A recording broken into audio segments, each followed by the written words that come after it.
What is up, friends? Ash here. Welcome back to Gents. Hope that you're doing well. A little while back, I asked you guys on the community tab of the YouTube channel, what are the most underrated fragrances of all time?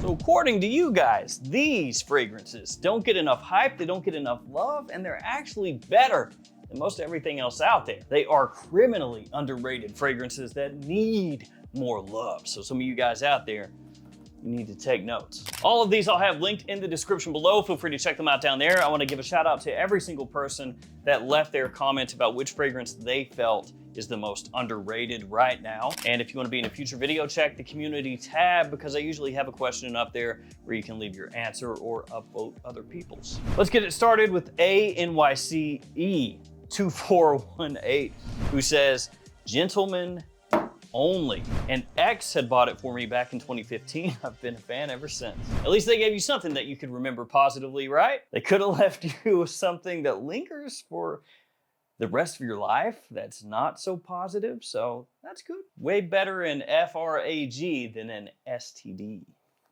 Ugh. So Gentlemen Only absolutely is completely overlooked at this point.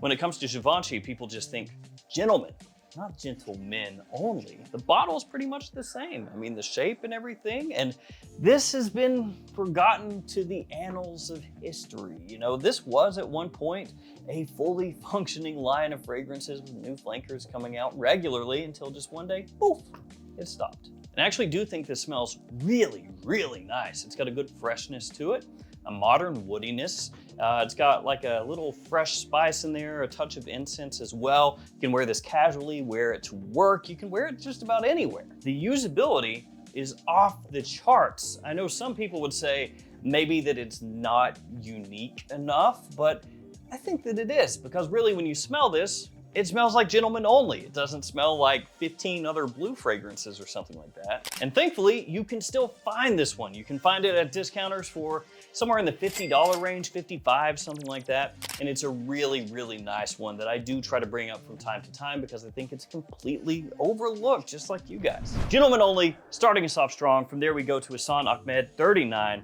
who says, Dunhill Icon is an underrated gem.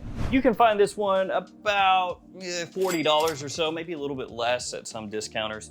And it's a weird thing, man, with Dunhill Icon, because I feel like I witnessed, you know, the birth, the life, and the death of this line over the past number of years. It came out in 2015, and when this launched, it was hyped. People loved it because the presentation was nice, it's heavy, it looks classy, it smells classy. You know, it's got some things that are similar to some other really big fragrances from the past. At one point in time, it drew some comparisons to Neroli Portofino, Cartier's Declaration, Terre d'Hermès, and fragrances that came after the fact, like Bulgari Man, Wood Neroli, stuff like that. So in a way, it's like you took bits from each one of those and put it in a blender, and then you end up with this. And for that price point at discounters, again, a lot of people loved it. So you get a lot of neroli in there, you get bergamot, good amount of pepper, actually a decent amount, and then vetiver as it dries down as well. Really classy, sophisticated, easy wearing. You could pull this off in spring and fall. You could also wear it during winter and summer, depending on how much you spray on. And then you had all the flankers that came out after the fact, because Icon was decently popular, at least for a Dunhill, when it first hit the market. But then it just felt like those Icon flankers weren't quite hitting, you know? Some of them, for the price point, again, were pretty good buys. Icon Racing was a really nice one if you were a younger guy looking for a versatile fragrance, you know, a compliment puller type of scent, somewhat in the vein of Invictus, not exactly, but you know, kind of following in those footsteps a little bit. And it just fell off. Icon Racing Red, Icon Racing Blue didn't really move the needle, and I feel like for full retail, those things were horrifically overpriced. But yeah, Dunhill has just been in a funk. And that does leave fragrances like this being even more so out of the eye of the mainstream, right? Your average person going into a Macy's or something, they're not gonna be looking for this. And I don't even know if this is available at Macy's at this point. I think not. So underrated? At this point, yeah, which is a weird thing to say because, you know, you hop back in time, you know, 7 years ago or something, and everybody knew about this. So was it underrated then? Nah, everybody knew about it. Everybody had it in terms of like cheapies that were good quality, but nowadays, well. Theodore Minkoff 7184 with one of my favorites. Mont Blanc Starwalker is super underrated. Yeah, you're talking my language here. I like Starwalker.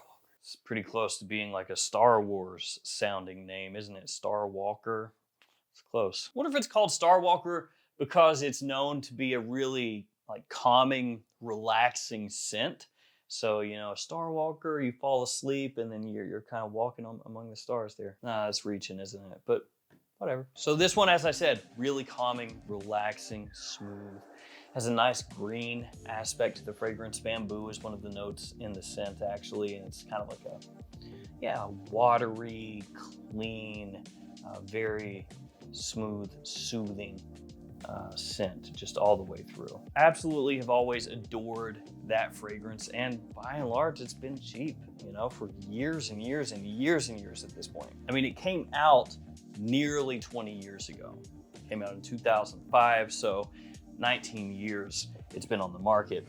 And I think the thing with this fragrance is when you smell it, it's not that type of scent that's gonna be loud and get a lot of attention, you know, a big compliment beast or something like that. And so to an extent, that's gonna make it where some people just don't look for it. You know, it's not what they're after. But then people who do want that really high quality cheapie and 20 bucks or something that you can wear around the house or just wear in general when you want something calming, it's perfect for that. So it feels like this very particular niche within designer fragrances, but it doesn't quite have that, you know, that pop to it to make it just like a full-blown success where everybody wants it. Then we got Rick Pa, who says Aqua Deo Eau de Parfum got release reviews last year, but crickets since. It's my favorite Aqua Deo. I just recently discovered it. I'm addicted now. Well, they did just come out with the new Aqua Deo Eau de Parfum.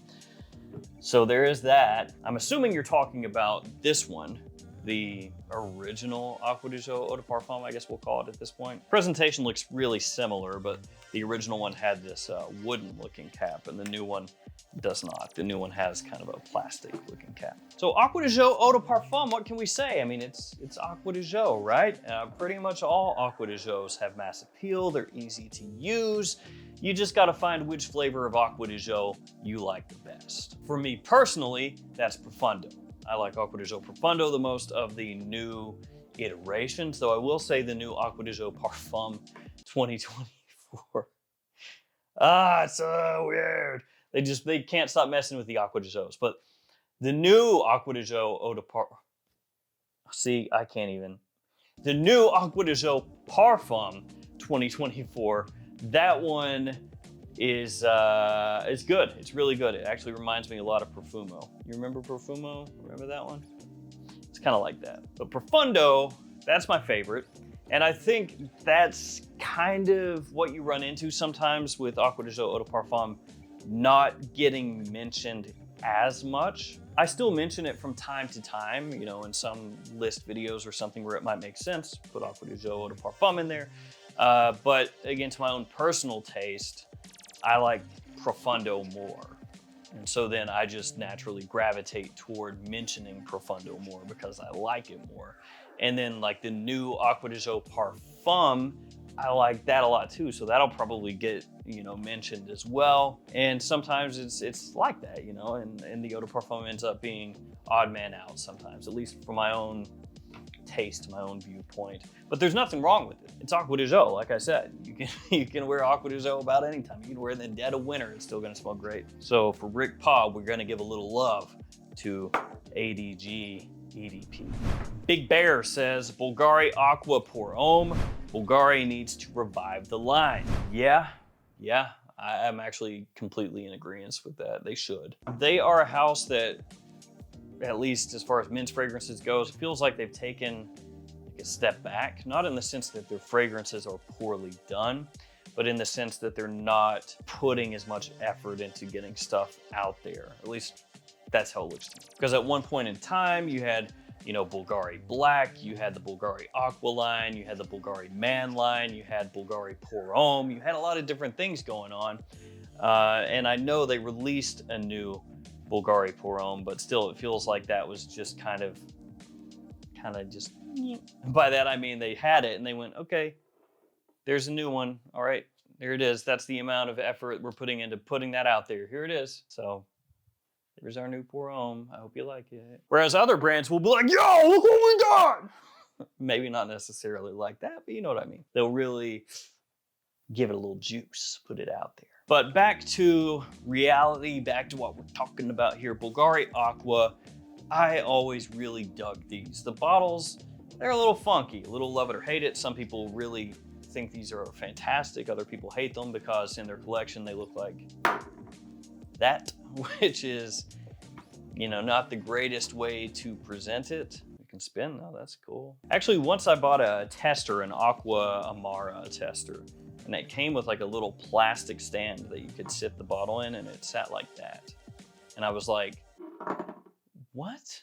If you buy the tester, you get a little plastic stand to sit your bottle up, and if you buy the full presentation, you don't?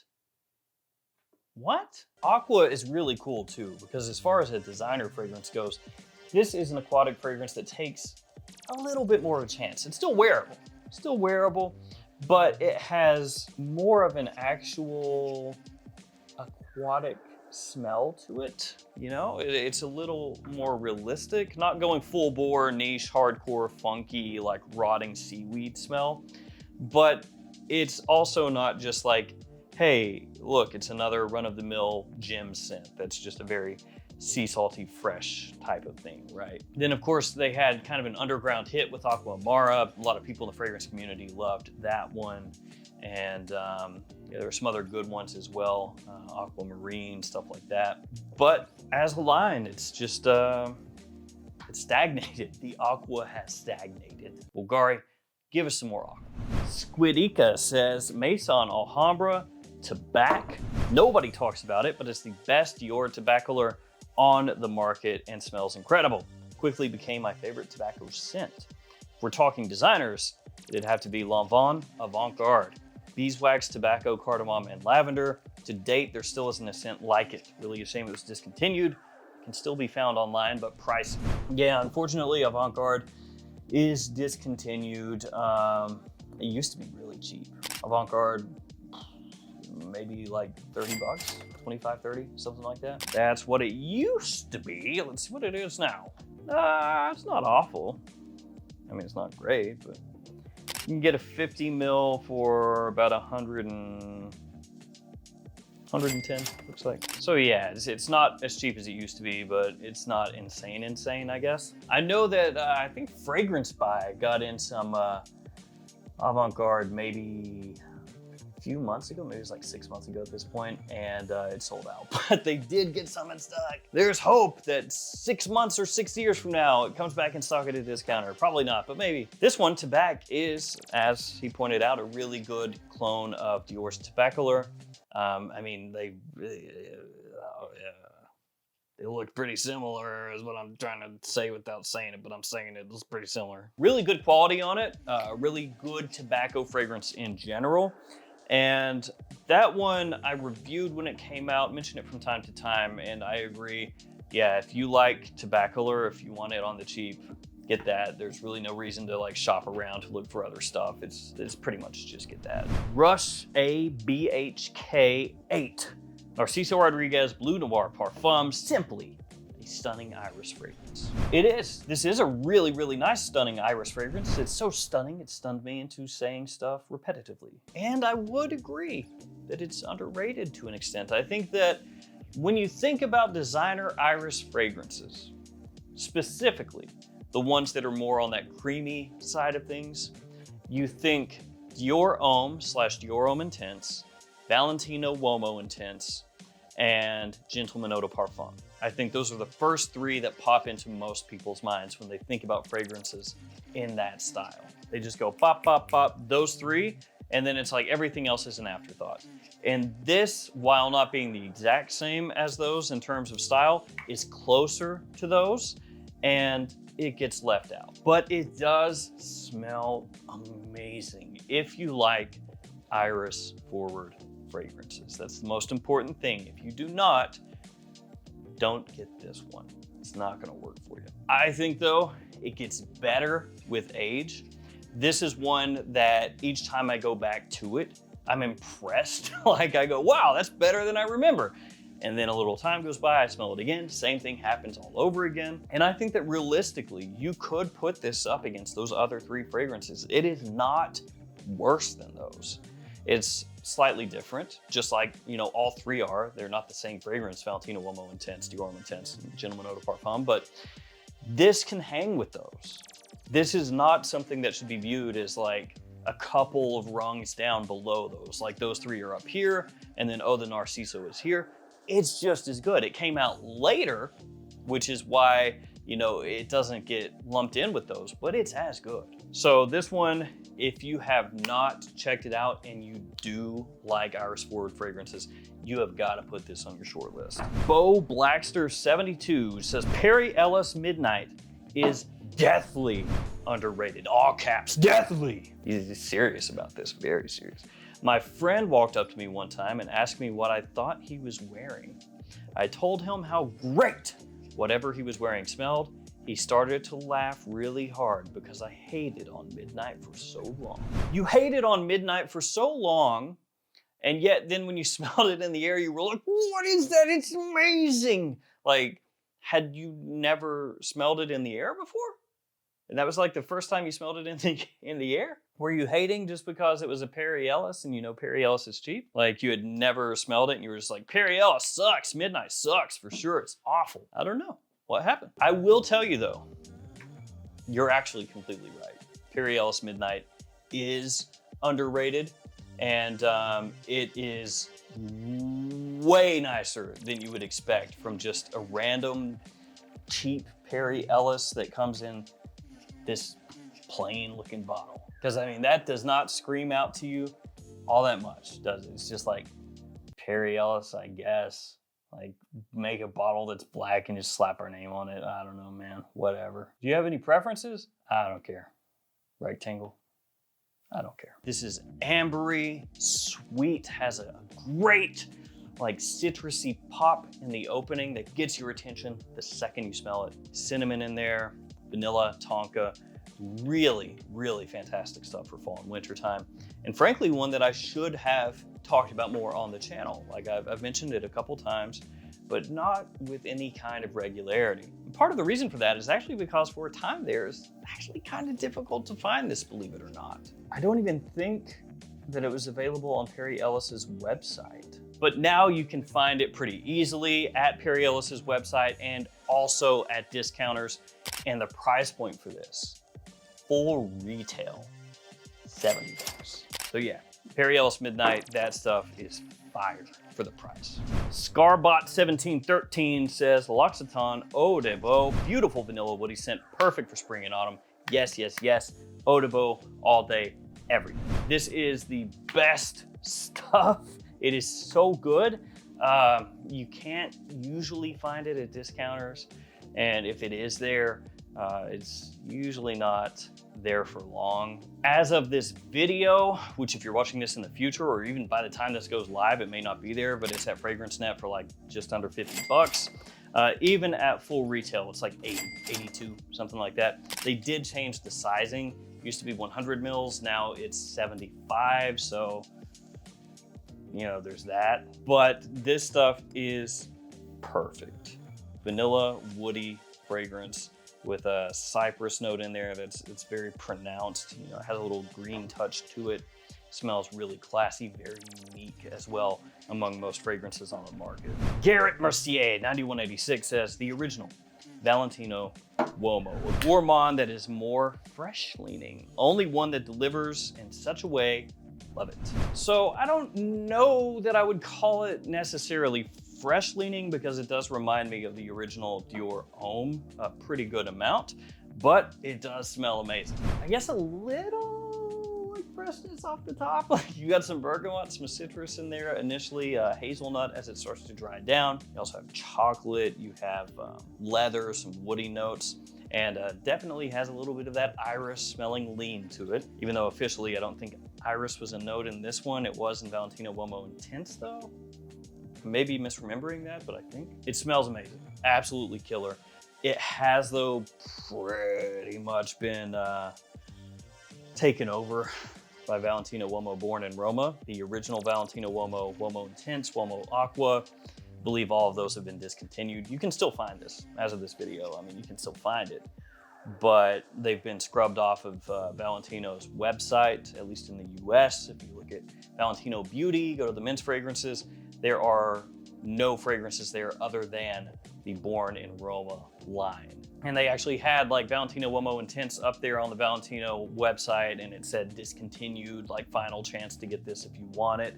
So they themselves are telling you, yeah, this is discontinued, which is a shame because this stuff is fantastic. Phantom Spaceman says, nobody talks about Histoire de Parfum 1899 Hemingway anymore.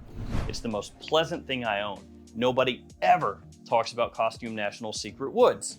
It's the halfway point between Encre Noire and Interlude Man. We'll highlight just the Histoire de Parfum right here. 1899 Hemingway smells similar to Spice Bomb. So it's kind of like a niche version of Spice Bomb in a way. And Histoire de Parfum actually, historically, has not been a really super expensive niche brand. So it's a niche brand that you can collect from and not have to spend an insane amount of money. I mean, at full retail, they're not super cheap. They're not crazy expensive. They're, I think, around like 210 for this size bottle, 120 mils, I think.